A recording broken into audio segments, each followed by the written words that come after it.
You can't ever skip it.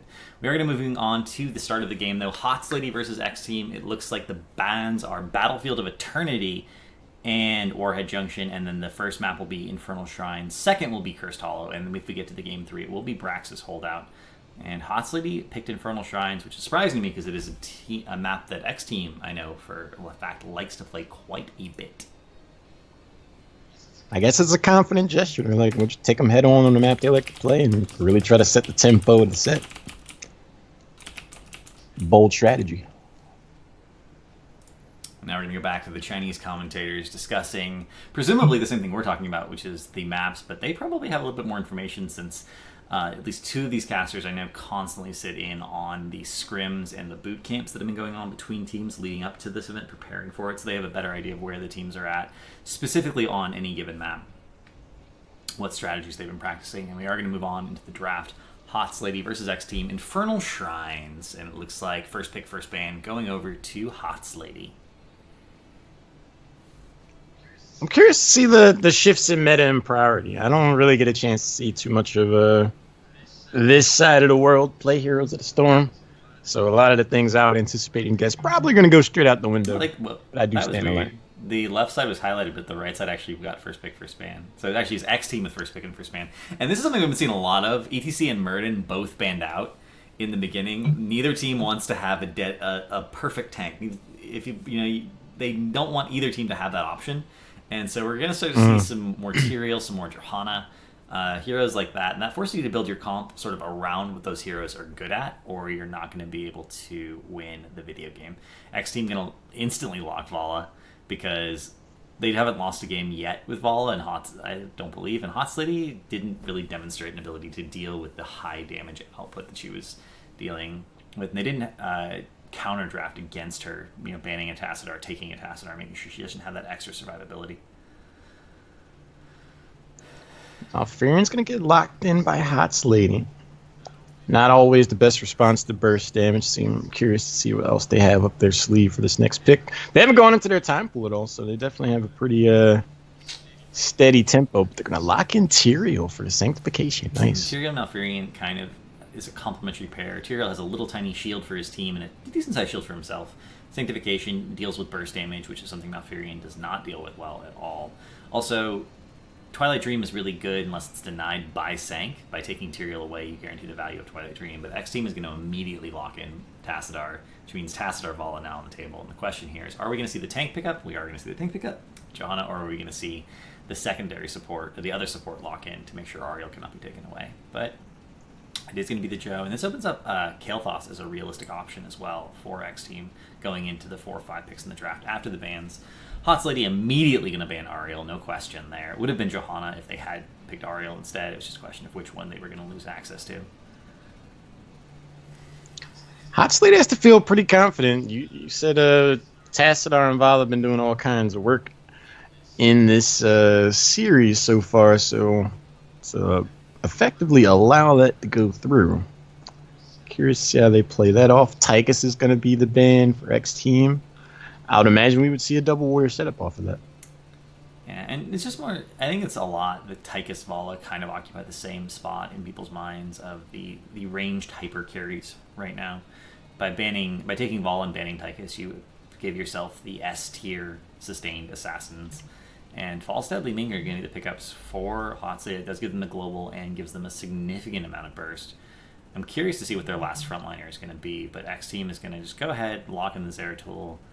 And the Zeratul pickup makes me almost wonder if we're going to see... Nope, we're not going to see a Soul Support Tassadar. It is going to be Rhaegar. Soul Support Tassadar is still an only EU gimmick. I'm not really getting the Tychus ban then. I mean, I guess this is a whole different meta, a whole different way to approach Heroes of the Storm. I guess, well, in this region, they just like to blow the tank up first, don't they? It doesn't matter. They just blow. They put everything on the same target. They will focus fire, and the person will just die. Kerrigan gave me the last pickup for HotsLady, so I'm actually made it through all the way to the end of the draft. What is this, spring? So Kerrigan on Infernal Shrines. Not any great Shrine babysitters on the side of Xteam, but I don't think they can lose the team fights either with the Vala Tassadar, Johanna arrangement. So I'll be curious to see who ends up winning the shrines in the early game. I feel like the sanctifications are going to have to be pretty next level if they want to try to turn some of these team fights. I wonder if they're really feeling confident in their ability to lock down a squishier target like Vala. When you got Tassadar and Rhaegar, Ancestral Healing's going to be available. Void Prison offers a lot of setup as well. And Void Prison will, of course, be able to deny that sanctification. Zeratul at the very high end of play is considered almost a hard counter to Tyrael because, you know, maybe in Hero League or even semi-coordinated team league, you get 1 or 2 people on sanctification to deny. High-level teams, they will get everyone on that sank and be as aggressive as possible with it, using it to shield their whole team temporarily.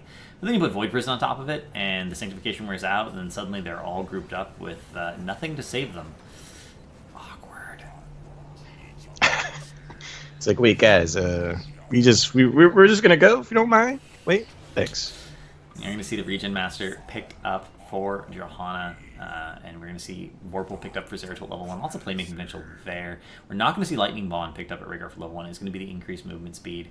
And we're going to see Mage Stat and Scouting Drone picked up from Malfurion. This is, with the recent patch, give him a little bit of a bigger window about knowing where Zeratul is, a little bit more strength in that regard.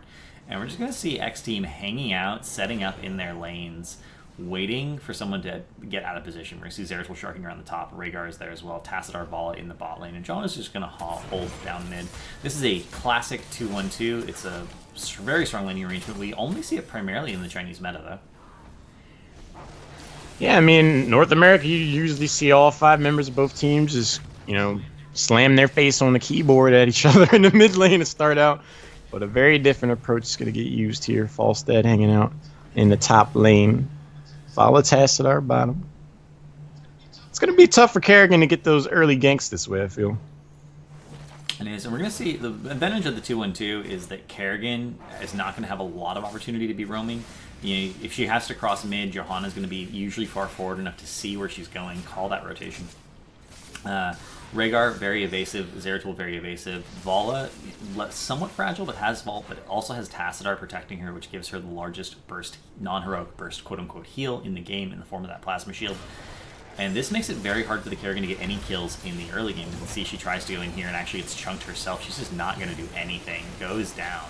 And this is the advantage of this 2-1-2. It gives you this dynamic ability where you can actually rotate all 5 players mid every wave. Potentially get the pick of the Kerrigan because she's not going to be in a situation where she has a numbers advantage. And then you just rotate back to your lanes. Or if everyone goes to one of the side lanes, the other 2 in the far lane can start to push in. Yeah, they just kind of collapsed mid, picked Kerrigan and Tyrael up effectively for free, and then just strolled away. First shrine is going to be up in the bottom part of the map, and they do have a tier advantage for the moment, so I would imagine they would look to press the advantage. But no, they haven't even gone here yet. Yeah, and Falstad did see his life flash before his eyes in the top lane. And we're going to see Vala here just doing so much. We're actually last hit steals. You see that? Vala actually stole a minion from Kerrigan. That is not a normal thing to have happen. Kerrigan normally one of the best heroes at securing last hits on the Shrine minion. She just keeps them. We're actually seeing what is going on. Are we looking at this Kerrigan build, guys? I was looking at it earlier and I was like, oh, that's standard. But then I remembered this is Shrines. That is not a Q build Kerrigan. That is the increased damage on her W at 1 and the cleave on her auto attack. I think that's a statement they're really looking to team fight. Tyrael's low on health. He's going to try to back away. Not going to happen. Tyrael goes down. Zeratul and the gang are able to jump out. Gets a little bit of poke action. Falstad's going to blow up as well, and I don't think they're done yet. No, that's going to be 3 for none, and Xteam just absolutely bodying HotsLady. That was a statement. I don't understand why you would pick Kerrigan and not go for Keybolt on this map in particular, but to go for that team fight build and then back up and not actually want to aggressively take the team fight, they're drafting and talenting aggressively and then not playing aggressively, which I think is a questionable decision, to put it mildly. And we are actually even seeing Tenacious Roots picked up for Malfurion going for the broccoli. They're going for the broccoli and they're not trying to eat the dinner. I don't entirely understand. I'm feeling a little bad for this Kerrigan, man. They just have not been able to establish any kind of offensive. Every time he shows his face in a team fight, it's getting ripped off. Yeah. Not how you want the early game to go if you got Kerrigan on your team. And we're going to see even more outplay potential here from Zeratul. He does pick up the new Seeker in the Dark talent at 7. You can reactivate Singularity Spike to re-teleport to your target. That gives Zeratul 3 displacements, 2 of which are gap closers, and... That was pretty funny. Mutually assured destruction. Falstad and Zeratul take each other out. That was neat. That was neat. It was pretty funny. We're going to see Vala again pressing in aggressively onto this Tyrael. They're actually going to get that bottom tower, it looks like, with the wave. You notice they're prioritizing killing these sidewalls first, so if they do happen to win a Punisher in a given lane, they will already have access to the base, which means if the Punisher jumps, they'll be able to go in after them. It's one of those small things that you'll see professional teams do. They actually manage the walls.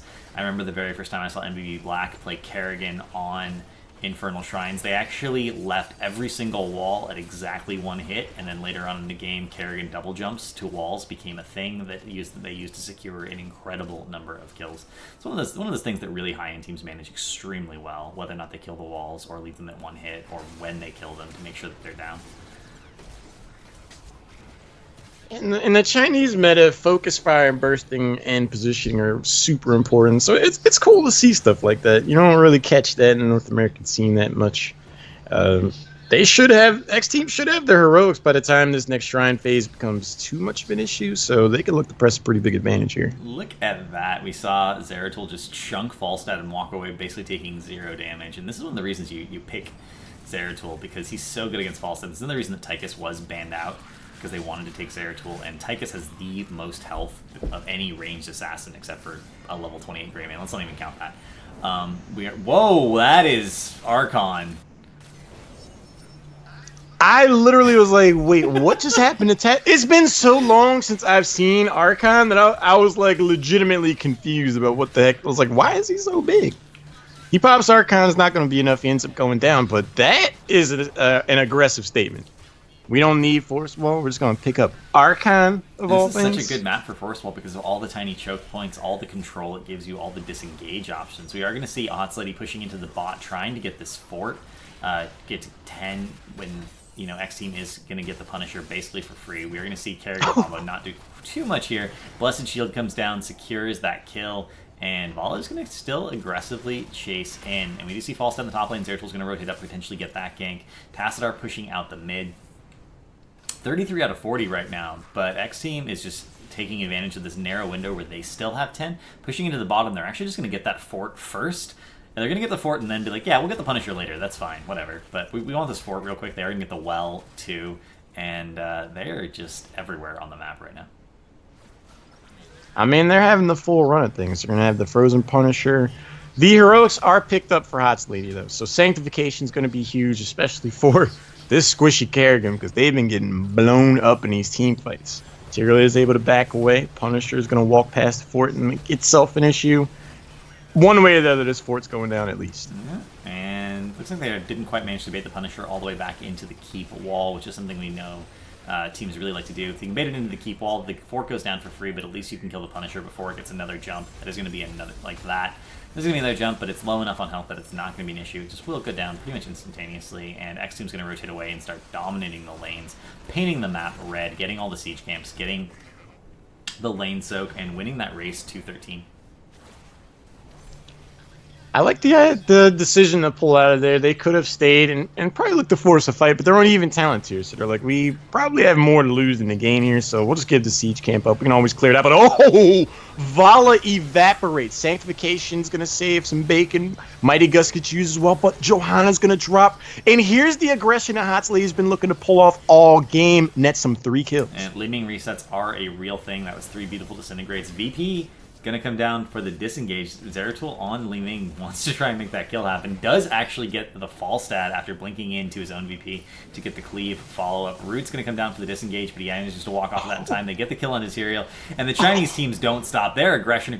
Normally you lose a bunch of heroes right at the start of a fight. You're going to back up. You're going to play a little safe. No, not in the Chinese meta. In the Chinese meta, you're like, we're going to kill your entire team as penance for even daring to attack us, and they do manage to secure 4 kills off the back of that Tassadar Zeratul play. That was effectively a 2v5, Cavalier. Like, it was just Tassadar and Zeratul down there. You just see XT Paradise just walk around and just like, well, you're dead now. All right, now you're dead. Okay, you're dead. And then, like, he turned away like he was going to leave and then teleports back and you're dead as well. Like, that's crazy. He did pick up Mending Strikes partway through that fight, which did give him, he had Leeching Plasma and Mending Strikes for the self-heal. Combo with that combo slash at 4, which is basically follow through but a tier earlier for him, and it does, get you that additional healing once you've used your abilities. This is the beauty of VP. You can split fights in half, and a fight that's split in half is technically, it's a 2v1, and then it was a 2v3, and then it was a 2v2, and then it was a 2v1, and then everyone was dead. Zeratul is making himself a menace for sure. Next Punisher phase is here, bottom portion of the map. The bottom 4 was already claimed earlier, so this bad boy would look to go to the keep if it is picked up by Xteam. But HotsLady are going to have a thing or two to say about that. They're on even talent tiers now. They go in. The Carrigan's going to break out the Maelstrom. Sanctification saves some bacon, but the Void Prison to follow up. Archon is over on the side, just looking to do some damage. This is crazy. He's just waiting for that to expire. Sanctification is denied by the VP. We were talking about a little bit earlier on. XT Wind is going to go down. Ancestral is going to come down for the save. And everyone is so incredibly low. Kerrigan does finally end up going down, as is Johanna. But Tyrael might go down. XTO does save himself with Earthshield. Actually, nice save there. And that is going to be a 3-for-1. Only Johanna going down. Let's be honest. That's kind of her job, is to just absorb a bunch of damage and go die first in fights if necessary. Why did Tyrael go in there like that? Like, he got away with no health and then just decided, well, I guess I'm just going to go in by myself. Oh, I'm dead. Chinese teams don't back off. They just don't back off. I guess not. I mean, there was no tactical benefit that I saw out of him going in there. It's not like he was going to get any kills. It's not like him blowing up was going to secure the Punisher. So he just YOLO'd. Like, that was just full YOLO. And this is going to be another Punisher. We are going to see it again. Emphasis on killing those walls to deny vision. It's so annoying. And this is going to be pushing into a keep wall up a talent tier, 16 to 14. Tassadar now basically immortal. Vala with the full multi-shot build, Frost Shot there as well. We're going to see the Blessed Renewal for Johanna. And the 90% slow on Rhaegar's Totem. This is going to do so much damage. That's a beautiful condemn. Mal forced Ice Block not to get erased, but then he gets erased anyway. Ice Block not going to save him. Everyone managed to save just enough burst to make sure that lockdown happened. And that's going to be at a minimum the first keep of the game. This is the kind of environment, however, where we could just see the game end.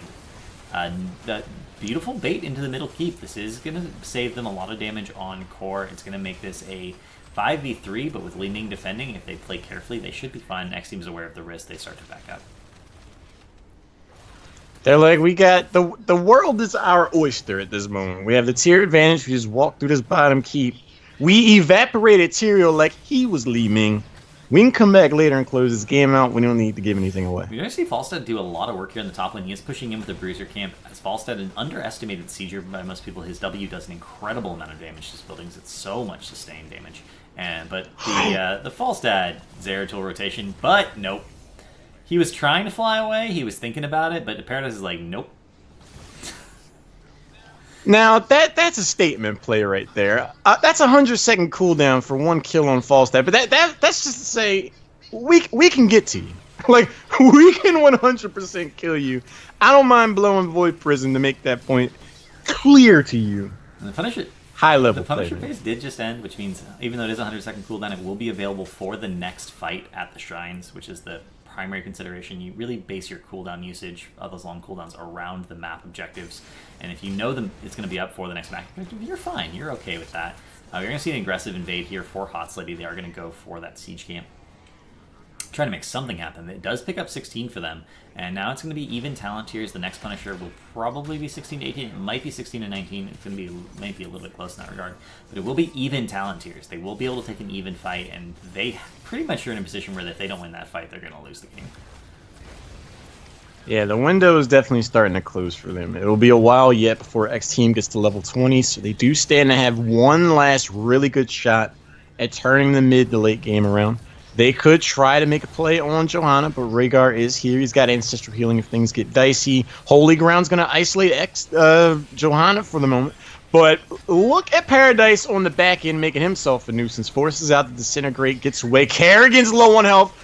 Goodbye, Carrie. Paradise in the back making a nuisance of himself. He does get zoned out by the Li Ming damage, but in the meanwhile, carrying around the aggressive gust for the disengagement. Paradise is here, gets Ancestral, comes in, does the outplay, kills Falstead, blinks away before knowing the Singularity Spike will finish Falstead off, and then VP's the Ming. Ming ends up going down as well. That is 4 for none, and they're just going to go core and end the game in the bot lane. Hey, Paradise, can I get your autograph? Like, this guy's outplay potential is insane on Zeratul. His ability to jump around and get these kills and make it look easy is impressive, man. It really, really is. We don't often see Zeratul played except for wombo combos in the NA meta.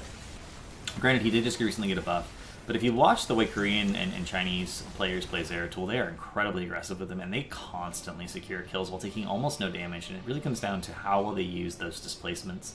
The Vorpal Blade, and now even Seeker in the Dark, giving them another option.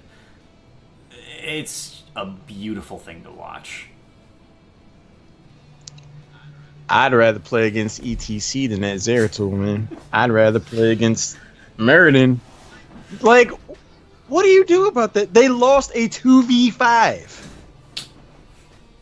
Yeah. Yep. Yeah, I would be amazed if HotsLady let Zeratul through again. If they don't identify that thinking emote, it's just like, well, how did we get rocked that game? Divine Gone, yes, he was inside the core. If you use Singularity Spike on a building and then use Seeker in the Dark to return to that building, you will be inside the building, and actually only ranged heroes will be able to hit you. And I think in some cases the building won't even shoot you, so you can actually solo core from inside core. Yeah, Rush just said that in the chat. That's pretty dirty. All right, guys, see you later. I'm jumping in your core. It's pretty funny. Honestly, it kind of looks like he's imprisoned inside the building.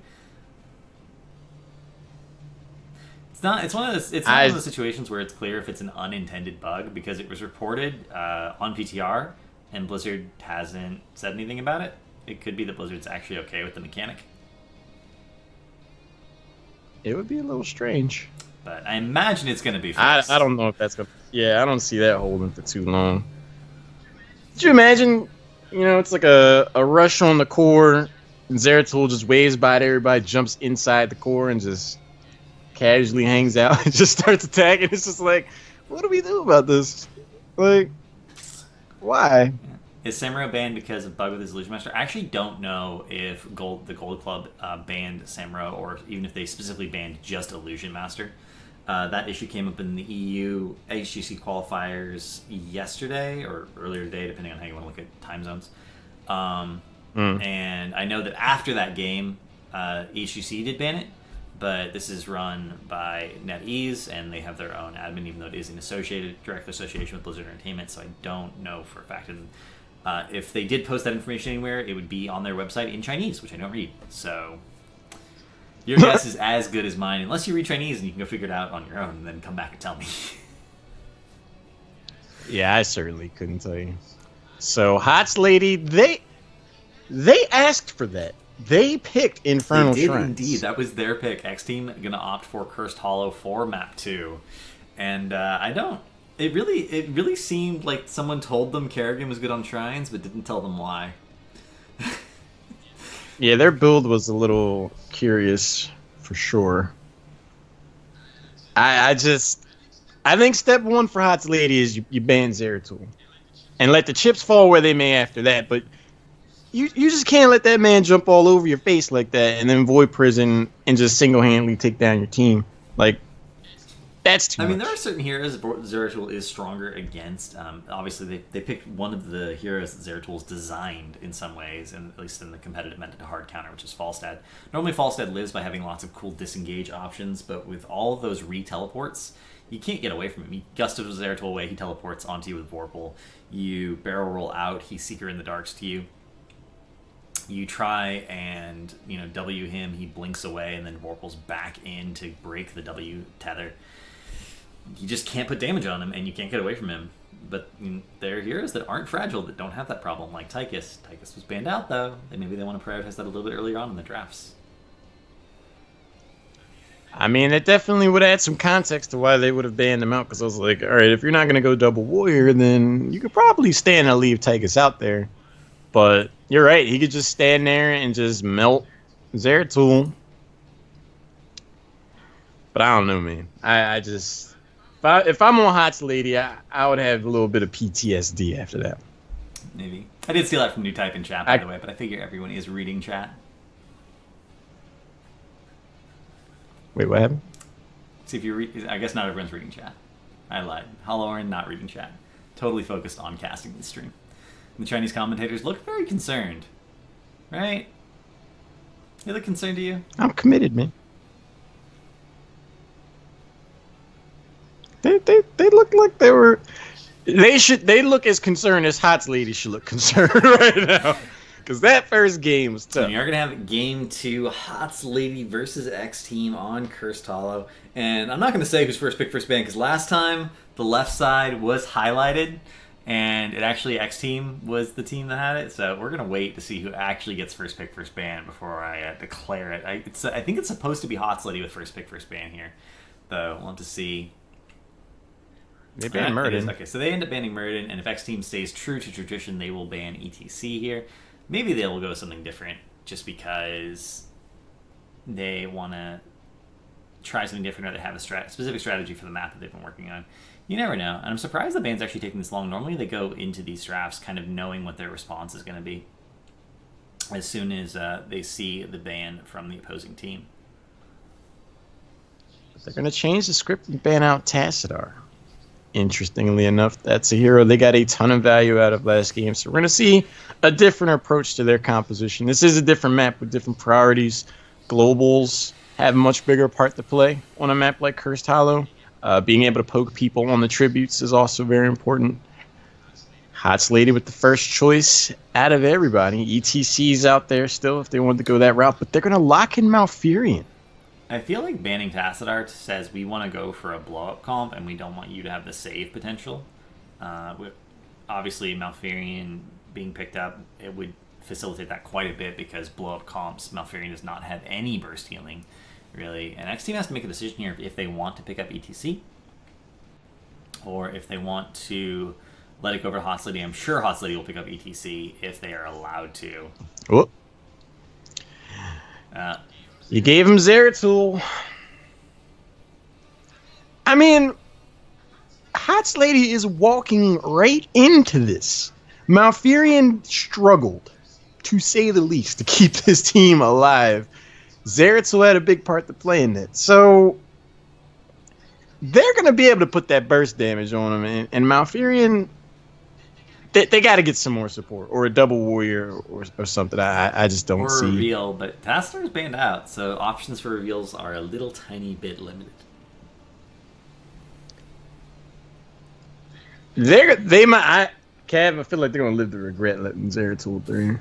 I don't know. They do man. have some options to deny various kinds of bursts. They could pick up Medivh. They could pick up Zarya. There are anti-burst heroes that exist right now that are available to HotsLady to play that, sort of fix the issues that Malfurion has. They are going to see the Tychus. They are investing into those high health damage dealers instead of the low health glass cannon style with a little bit more maneuverability.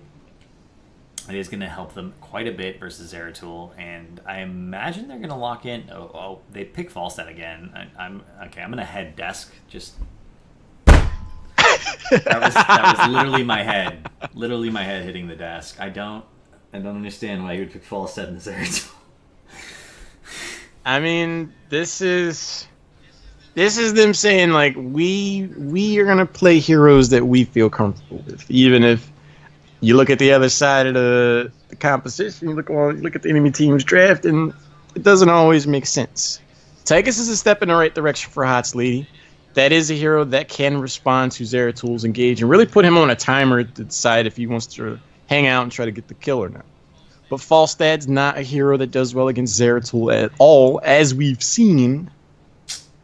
I don't know, man. This is crazy. Johanna is going to be the ban for Xteam, limiting that tank pool still further. Abathur is going to be the ban for HotsLady, meaning Zeratul will not have a hat. Zeratul with a hat is actually even scarier. Double Zeratul is one of the scariest things in the game. Brightwing for the global, Li Ming for the blow-up, which was kind of what we were expecting. But HotsLady responding by picking up Tahaka. That gives them double global and the Tyrael. Tyrael is a god on this map because the bosses in the late game end up being so important. But it didn't work from the last game versus Zeratul, and I have no reason to think that's going to change. And somehow Vala made it all the way to the end of the draft, and Xteam just locks that in. They're like, hey guys, you know Vala's a thing, right? I think this composition is going to come down to the play of the support. Both of these heroes, Malfurion and Brightwing, are heroes that do not do very well with burst damage. The focus fire has been definitely a thing on the side of Xteam. I'm sure they're enjoying looking at solo Malfurion, but HotsLady does have a double warrior composition and sanctification. But at the same time, they didn't really do too much with sanctification last game either. Apparently someone, a holler in chat, is saying when you're talking, they can hear the repeat on my end, but I'm using earbuds, so I don't think my mic can pick that up. That would be weird.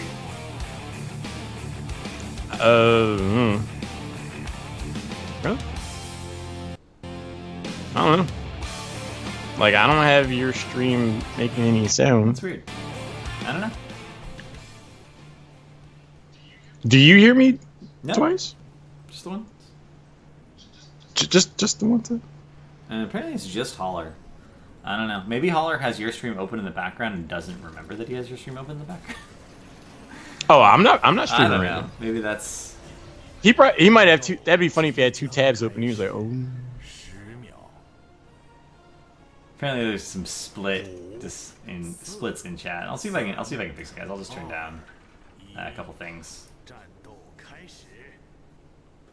But we are going to get in this game. We're going to have HotsLady on the left of the map, Xteam on the right. Looks like we're going to have the 5-man mid brawl going on this time. Zeratul actually rotating up, looking for anyone out of position, just keeping an eye on those lanes. So this is going to be a 4-man mid brawl, but nope. Malfurion and Tyrael are going to rotate to the bottom, so 4 versus 2 right now. Tahaka and Tychus going to lock down that mid lane. We're going to see Brightwing start with the clear. Li Ming throws in the orb from the side, starts that clear out. And we're going to have Zeratul versus Falstad in the lane, and that just did not go well for HotsLady last time. Let's see if they can make some kind of magic happen off it. Doc gets poked down, has to use his well pretty early. He's going to decide to burrow and get the heck out of dodge, show up in the bottom part of the map.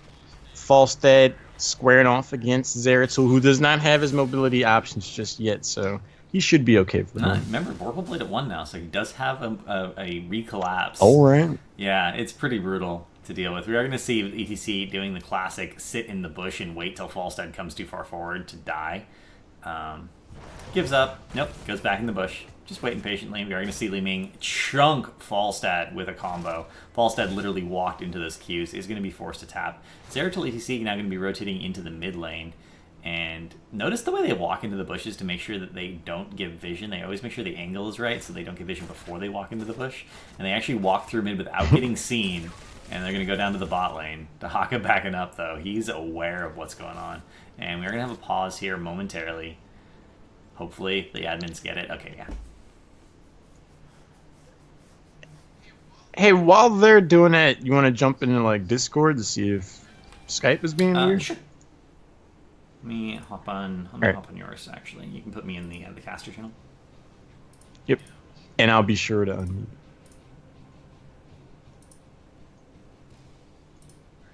Alright, I'm in the Skype call. Alright, can you hear me? I can hear you. Can you hear me? And more importantly, chat. Say some things, and we'll see if chat can hear the reverb still. I'm gonna say some things. And there's that. Oh yeah, I didn't know she can do that. Hey man, it's 4 in the morning for me.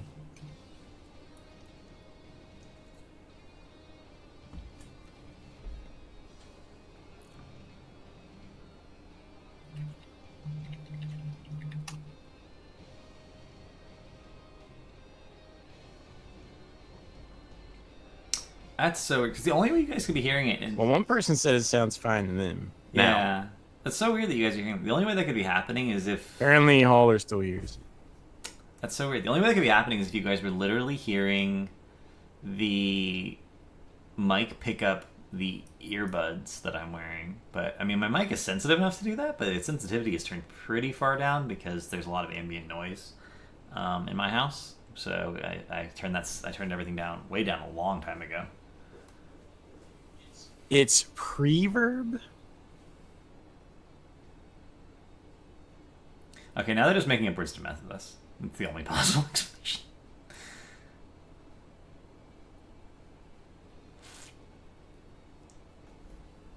Okay, there must be some weird thing going on with the audio settings on my computer then. That's just strange. And it's only happening to some people, so I don't even know. I was listening to it. You hear me like super quiet, and then you hear what I'm actually gonna say. That is kind of weird. I don't know. I don't know. We'll have to work that out next time this stream happens. But we are going to get back into this game. The gank attempt did not happen. And we're going to see Zeratul rotate and grab the siege. This does take pretty much his entire health bar just by itself, but ETC is going to be there with him, tanking the damage. So Zeratul's the damage, ETC is the tank. He's just pretty much going to stand there, increase attack speed with Rockstar, and be a damage sponge. And so far, Xteam, despite not getting any kills, and despite not really doing anything, somehow ahead in experience. That's pretty interesting. How does that work out? Sometimes the team is just better, and they get ahead. And it's actually not that they're ahead in experience overall. They're ahead in the rate. Their wave clear has been better. They've been more aggressive in their lane positioning, which means they managed to clear the wave first. If you clear the wave first, you get the experience first. Normally, it doesn't end up being a big deal. But there are going to, but if they keep this up, there are going to be brief windows where they are up that that talent tier first, and they can have a narrow window of opportunity where they can push in, be aggressive, secure kills, and start to increase the level of that lead.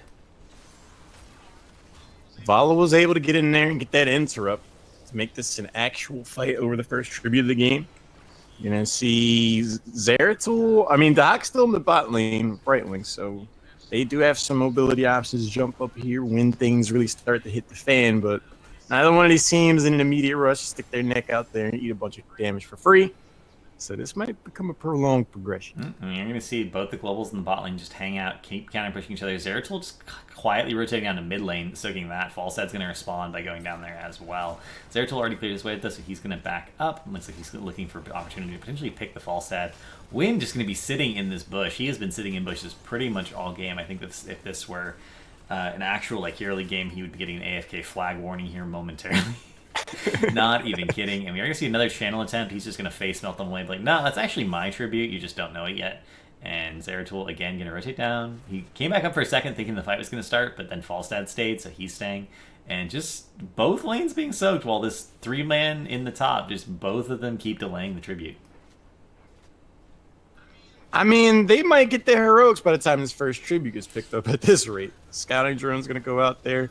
Now, Mount Furion is starting to poke his way in there. Got about halfway before getting interrupted. Li Ming's going to take care of that scouting drone. I don't think I've ever seen this before. This is actually pretty common when you have globals in the Chinese meta. They want to maintain soak as long as possible. They really do prioritize that race to 10. The amazing thing to me is that even with Unstable Anomaly, which does increase her wave clear considerably, Brightwing is tying a Dahaka in lane right now. And he has Primal Aggression. His wave clear is significantly better. But I guess Brightwing's sustain is enough. Brightwing's actually sometimes pushing in, sometimes getting pushed back. But they're making that a fight of it, even though we haven't seen it on camera. You can tell just by the movements on the minimap. And Brightwing actually holding her Sava talent, Iaconing it. It looks like that she's going to debate if she needs cleanse or not. Li Ming is getting some value with this poke damage. Going to chunk down tier a little bit, but Malfurion has plenty of mana to be able to patch them up. The war continues on for Dahaka and Brightwing down here. But no big movements have been showing up over this first tribute, so neither one of them have really had to make their way up there. I genuinely think we might... Oh, no! Tychus is able to eat all the shots from Li Ming, and the first tribute gets stolen away. Or does it? ETC might get there in time. Nope. Beautiful zoning by Oz. He does manage to make that work, and actually the tribute goes over to HotsLady. That is almost the first... As I say that, Falstad just dies. I was going to say it's almost the first one they've had, but Falstad came extremely close to getting away from that, but the Brightwing Z into the Polymorph finished that kill off. They managed to get the kill on Tyrael. Jumps away. Nice little bit of a response from Li Ming for sure. Both of these teams should get their heroics at about the same time. We're looking at Rain of Vengeance, Void Prison, Wave of Force. Jury's still out for for Brightwing. Still has not yet taken their level 7 talent, by the way, and stage that. And I kind of wonder what they're hoping, what they're hiding, or what they're waiting to see that gets picked up. There's a limited amount to some degree of heroics that can be picked up that are going to be affected by cleanse for Brightwing. So I don't really know what they're waiting for at this point. I mean, normally it's I don't even know. I mean, someone might have forgot to tell HotsLady that second tribute was up. I mean, Xteam strolled in there and just picked that up absolutely for free. Looks like the pickup is going to be Phase Shield and Blink Heal. I guess the decision was they don't need cleanse. It's only Roots and Drag that have the potential here to, need to be cleansed in the first place. I guess they figured that was not enough. Adaptation going to be the pickup for Dahaka, going for that self-heal that, does give him a burst healing option, where Malfurion doesn't usually have that ability to heal people up that quickly. We are going to see Wind in the top lane with Echo Pedal actually able to put some significant damage onto Falstad, start to clear this. We're going to see the Brightwing Z in, give him that shield as well. Zeratul, Li Ming on the Bruiser camp. They're going to have that lane pressure. And this is going to be a third tribute at level 12. That does not happen very often. Tributes do not usually get delayed this much. I'm a little surprised to see adaptation. It's something that's been making more and more of an appearance at the competitive level. When you only have solo Brightwing, I can see some value being had out of that. Paradise looking to put some damage on Tyrael, but he's a meaty boy. He's got a whole health bar. Orb goes in, interrupts Malfurion for the moment. Brightwing's going to teleport in. It does look like this tribute is going to go over to HotsLady. It wasn't even much of a contest, really. That's kind of surprising to me that it just went over that easily. But both teams have been acting really, really weird about the tributes. First one, fight over it to the death. Second one, ignore completely. Third one, sort of give a desultory attempt to take, but then back off. I don't know. They are going to get a kill onto Tyrael here. It looks like the Wave of Force does secure that. The full burst of Li Ming came into play there. And now we're going to see a rotation down to the bot lane, trying to get attached to Tychus. ETC does get rooted. The cleanse onto Haka saves him. He turns around to get Rain of Vengeance, though. I don't know if he should have turned around there. That almost got pretty interesting. They're going to go through the bottom well. This fort is at half health, and maybe eat some of those tower shots. Doesn't look like they're going to try to press that issue. This could be curse point or HotsLady if they come away with this. But they need to get 13 first before they try to make any too aggressive moves. They do, indeed. They're not going to be able to get 13 before that tribute spawns. It is going to be very, very close, but the X Team's going to be on top of it literally the moment it goes up. And they're going to have a chance to... Actually, I was wrong. 13 is picked up, and they do have Dahaka in mid, but Tychus is all the way bottom right now, which means that he's going to take a long time rotating up, whereas the farthest hero away for X Team is Brightwing. Brightwing has that global. We're going to see Wind come in, start to zone, start to anchor the fight that's going to be happening over this tribute. Brightwing actually coming in immediately, not even going to potentially try and get an experience advantage with the split soaking. Both teams just going to go into a full 5v5 here, except for Dahaka, who's in the mid lane, but Zeratul is keeping an eye on him. Is going to rotate back. We actually might see it as a flank into the back line by Zeratul with VP. Dahaka does come into the bush with Rush Stalker. As the laser comes down for the zoning, we are going to see Malf channeling the tribute, but the stage dive is going to come in and gust away. Root on top of the stage dive landing point does guarantee the isolation, but VP in the back line, and that is going to be a 5v1 on top of ETC, who got stuck in that void prison. But they do trade 1-for-1, and that means Li Ming gets her resets going. Falstad trying to channel the tribute. Paradise going in, and the outplay is real. Polymorph does secure that kill onto Falstad. Paradise again, Seeker in the Dark, so many options, and he is going to Vorpal onto Mouth after the fact. Mouth tries to Ice Block to make something happen. Twilight Dream comes down to deny the Li Ming burst, but he ends up going down regardless. Tyrael tries to come in for the save, but Tyrael's out of mana. He does have Eldruin's Might, but again, Vorpal Blade comes off cooldown, and so many displacements. Zeratul is so brutal to play against right now. I really like the idea. The moment Stage Dive came out, Falstad just Mighty Gust completely isolates ETC and allows a lot of magic to happen off of that. Both of these teams are just going to try to trade their bosses out at this point. Next tribute will be Curse. Either way, could get a little exciting. And both teams are going to trade bosses here. And neither team's actually gotten any curses yet or any forts. Wind is actually going to be delaying this. This is a kind of a strange situation because Wind has the global, but he's the one who's already here. Brightwing is going to come in. And he does pick up loudspeakers at 4, which means theoretically he could go for a boss steal attempt here if he wanted to be extremely risky, but it would be so dangerous. He opts not to do it. And they're just going to trade bosses, but the tribute is going to go over to Xteam for free. That is a lucky spawn position for them. Right under boss. That means their boss is going to be pushing on a cursed fort, whereas HotsLady's is going to be pushing into a regular fort. EDC in the meanwhile going to stay bot, get some damage on it for free. He does again have Echo Pedal, and he does going to do that increased damage from that. He's just going to spam his abilities, get that boss down as fast as possible. That fort gets instantly erased. Brightwing in the mid lane guaranteeing all that soak, and Xteam is going to get a massive advantage from this curse since they are soaking every single lane during it. And they have a pretty sizable window where they can enjoy a tier advantage. This is a huge moment for them. Tychus is just able to avoid the orb. Nicely done. That could have been his face for sure. But Falstad flies in with the Mighty Gust. Uh-oh. This could get a little dicey. It could. Tychus with the running gun dodges the leaning combo, barely lives through that. If that had hit him, he actually would have gone down. And this is going to be a keep. Maybe? I mean, the Gus did a lot of work there, but the stage dive comes in. Now they're together as 5, and a 5-man push up a talent tier on keep with a boss. That is going to be the keep going down.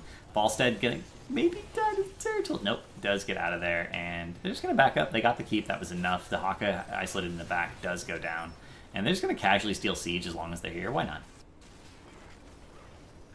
I mean, Dahaka, his health bar disappeared. X-Team shown they know how to burst somebody's face. Come away with the keep. I'll trade my bottom fort if I can do all that any day. Yeah, that is a position that you do not want to be in. Now there's a win condition open for X-Team. If they get another 5-man wipe or even a 3 or 4-man wipe, they're going to go for core, and they could easily potentially end the game. Plus, their boss is going to be up again in a few minutes. HotsLady, their best opportunity to come back in this game is to really fight hard over this next tribute, make sure they secure it, and use the curse to try and get a tempo advantage, catch up in experience, and they have the global potential to soak all the lanes while that's going on. So they just need to win the tribute, which will be coming up here in about another 30 to 40 seconds. Action brewing in the bot lane. Put the pressure on that bottom fort. Falstad's gonna fly down there and try to get on the action. Okay. I don't know how I got ahead of you by a few seconds, but yeah, for those of you curious, we are casting from a clean feed, so depending on latency, his stream might be a little bit ahead of mine. But there's nothing I can really do to sync them up, unfortunately, as far as I know. So it is the way it is. Falstad really felt like he was going to be able to fly down that bot lane. Really felt that way. Yeah, unfortunately, he just got absolutely erased again. Falstad's normally a pretty survivable hero, but he just keeps dying against the Zeratul. Oh, the Seeker in the Dark. That was so beautiful. Dahaka burrowed. Zeratul got the timing perfect for his Singularity Spike, knew when he was going to come up, walked away, blinked back to him using the reactivation of W, and just killed him. Because why not? You let me have Zeratul. I'm having fun playing him. Thanks a lot. Yeah, I mean, it's like that Crowan meme. Like, you gave me a comfort pick. I gave you a comfortable casket. Like, is that a Crowan meme? I haven't seen that one. That's hilarious. Oh yeah, it's like you. Oh yeah, whenever you would get Lee Ming. Oh. Yeah, Crowan rapidly becoming more than a 3-trick pony. Really deepening his hero pool, but still extremely comfortable in leaning. And Archon is going to be the pickup at level 20. A lot of people think this might be sort of a BM pickup, but it's actually intended 100% for this long-range siege damage that you see him doing right here. He can stand so far back, constantly disintegrate the buildings, and getting on top of a Li Ming who has Archon is actually incredibly difficult. There's a lot of other level 20 talents that will help you win team fights, but they're not concerned about winning team fights at this point. They're concerned about getting all of these buildings down as quickly as possible because they are confident they can close out this game. I mean, that's a beautiful choice. You don't really see that talent too often. But I mean, she's pretty much portable track and Yeah, laser drill. look at that. She's basically going to solo kill that keep from so far out that the enemy team cannot do anything about it without actually engaging in a full-on team fight. And they're down a talent tier. They don't want to engage in a full-on team fight. That's just not something they want to do. They can't afford to do it at all. So yeah, when you see a talent like they get picked up, it's like, what? Yeah. But looks like the stream did freeze for me. I'm gonna. Yeah, me too. Quick. Oh, first for you too. Then it's just latency on the stream. That happens sometimes. I was gonna refresh it, but now I don't need to. Looks like we're gonna skip ahead a few seconds. Falstad looked like he was almost gonna die, but now he's alive again, so he probably didn't die. But Gus is on cooldown, so I'm assuming Gus was critical for his continued survival. And we are going to see Xteam pick up their boss. This will be boss pushing on a naked core because the top cube is, of course, down. And I'm wondering if we're going to see them do the aggressive rotation, thinking they'll be able to get double boss, or they're just going to push with and get siege as well. Looks like they're going to push with and get siege as well. The Hawk are going to walk by that siege. Zeratul going to take the eye. And still not level 20 for HotsLady. Xteam are definitely eyeing the core for this. They're going to have this boss walking up. They still have the 20 tier advantage. Brightwing is going to teleport in. This is going to be a huge moment. If HotsLady can pull this off, that boss will be pushing in the bottom lane for free. But without their 20 tier advantage, Cavalier, this is going to be a whale of a task. And we do see Eldrin's thrown out. This does threaten the Holy Ground, collapse from the backline, splitting the team in half. But no, Eldrin's, they do like Eldrin's expire before they go too deep in. The Akka gets caught by Rain of Vengeance, is going to go down. Boss on core, it is getting focused by Keep, or by the Dragon Laser Drill. They're trying to burn it down as quick as they can. Sank comes in, immediately negated by BP. They're going to get an easy kill on Deuteria with the follow-up from Archon. And yeah, again, not a troll talent. Archon just has some specific situational uses that it's actually exceptional at. That is going to be the game and set. Xteam 2-0 over HotsLady. Dear HotsLady, Zeratul is your hero. Stop. Ban Zeratul. Stop. Signed, Alone.